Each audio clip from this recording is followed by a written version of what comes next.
Yes, our beloved viewers of Ref Connect TV. We are back again, and the host today again is Francois Bulambo. I'm not here alone. As usual, today I'm having a great man, a man who has done lots of impact in the whole region, not only in Uganda, but in Rwanda, Congo, Uganda, Kenya, Tanzania, even up to Togo. This man, I don't want, when you overpraise someone, he even forgets to talk about himself. I want him to introduce himself and tell us what he does. Hello, sir. Yes, sir. How are you? Fine, thanks. Can you tell us your name and tell us what you do and where you're from? Thanks so much, Muganuzi Adonis. I'm Congolese living in Uganda for a good time, and I am the founder executive director of Yaren organization. And part of that happened to be involved into different projects that comes into saving refugees, and not only refugees, but being involved on the development of Africa is part of my passion. I also I'm a consultant to different projects when it comes to capacity buildings, entrepreneurs, and why not peace building. And I have that passion, of course. I think it's a little bit briefly what I could say about myself. But when it comes to my professional life, I think I would say that I'm a public health by profession, but also a consultant in water hygiene sanitation, that is WASH. So I've tried to work on different projects in Africa, the DRC, East Africa, looking further to West Africa. We are connecting to opportunities. I think that is brief, but surely that. That's real amazing. That's really amazing. We're so glad to have you here at Ref Connect TV. And can you really tell us, how did you come to start to enter that sector of water and sanitation? First of all, I was born in the villages. When we are in the villages, we happen to take water from the river, and most of the time we had no access to clean water. So coming to that end, I could see how the waterborne diseases, cholera, and so was devastating my community. I got a passion since I was growing up, and I started doing this since from DRC. I worked for ADRA. I did my coursework there. I did different projects where not only WASH comes with as health, but also it combines nutrition. Because when you talk about hygiene, you better see how people are using personal hygiene and also what they eat as food, So it happened to be my passion since my country, as I was born, getting raised up with the story of my family. My father happened to be a humanitarian, and I started serving humanitarian community for at the age of 16 years old. This has been really a journey to me. Wow, that's so wonderful. So how can you rate yourself while impacting the community?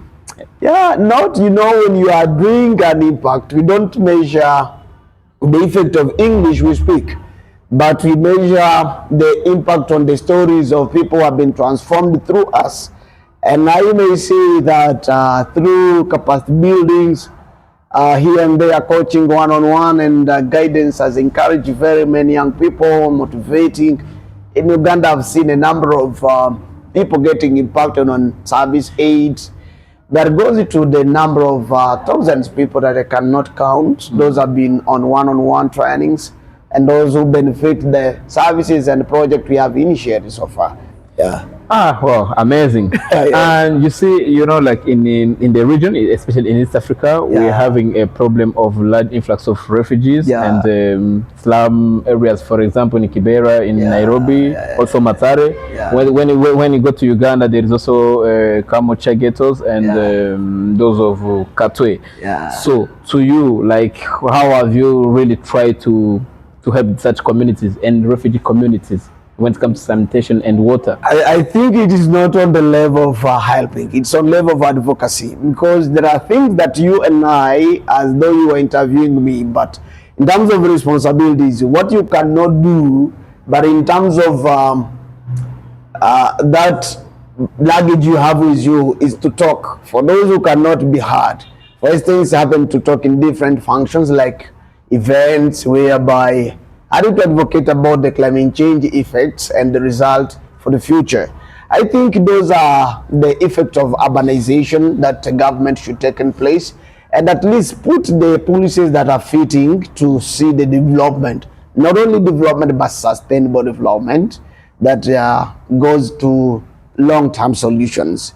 Uganda is doing not bad, but if you see how waste management is not really taken place, you always have that result, because look how how the waste and the liquid waste is managed in Kampala, goes to Bugolobi, and it is treated there for manure and fertilizer. But coming to the end, you find that within the community, there are still some kind of neglecting the process. Yeah, now when you bring it to the side, like when we look at a place like Matare and Kibera, also we can also try some part of Kariako in Dar es Salaam. So you find that such places like to access like pure water, like let me say it's not like a life, because they always say that water is a source of life, but for them like it has become opposite. So like as you with that sector, what have you really tried? Because you know in East Africa people always advocate, like you advocate but no action being taken. So what have you done like really to make that to be enforced? I will give you one example coming to that, because there are things we have to do that is not only treating what is happening now, but preventing what could happen. I will give you in terms of prevention. You see the floods and the crises as disasters happening around, natural disasters. These were not planned for, but we thought some of the place that this could happen. Look in Kampala, Katanga, around Kamocha. You see how the construction is, and now the waste how is managed. And remember, those people, they get either well water from the wells, they call Uluzia, kind of that. And you go to some of not only Tanzania, go to Congo, those who have been near by the lake, oceans, those communities, they are not much informed on the future of crisis. So there should be a plan everywhere in each country that should limit everyone to do that limited construction. But because of limited resources, everyone is looking where to settle. But how to do? One is to enforce the laws and the policies. But most of the countries in Africa, we don't have policies, we only have talks and have things that are not well planned. So I think for the refugees and IDPs, externally displaced people, we need to care on ourselves. Why should you go to swamps, places that are showing you dangers, and yet you see this is danger, or it's dangerous for you to be there? I think that they should go beyond, looking to where a place that can be sustainable, because a good plan is not for today 3 years, it's for long-term process. You can't build a house today pretending to leave that place after 3 years. Who told you that you will be wealthy that 3 years? Which means you are lying to yourself. Good term, long plannings, it needs that you may take after 10 years. How should this place look? Will I be fitting this place? And those places like where the floods and crises are becoming to be victims. I happen to see what happened in Tanzania, that there was losses, you know.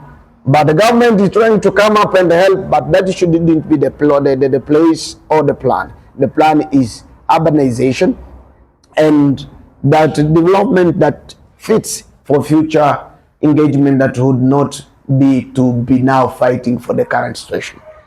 Wow, amazing.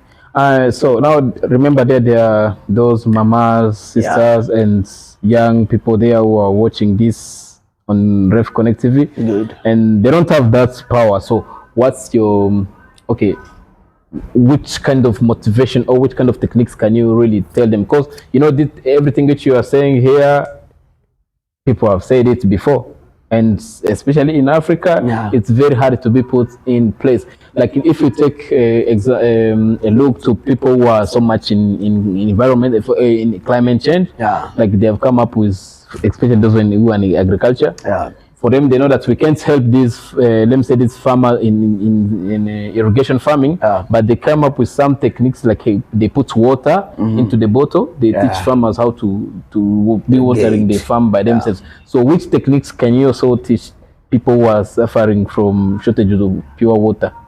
The clean drinking water has very many ways of filtration.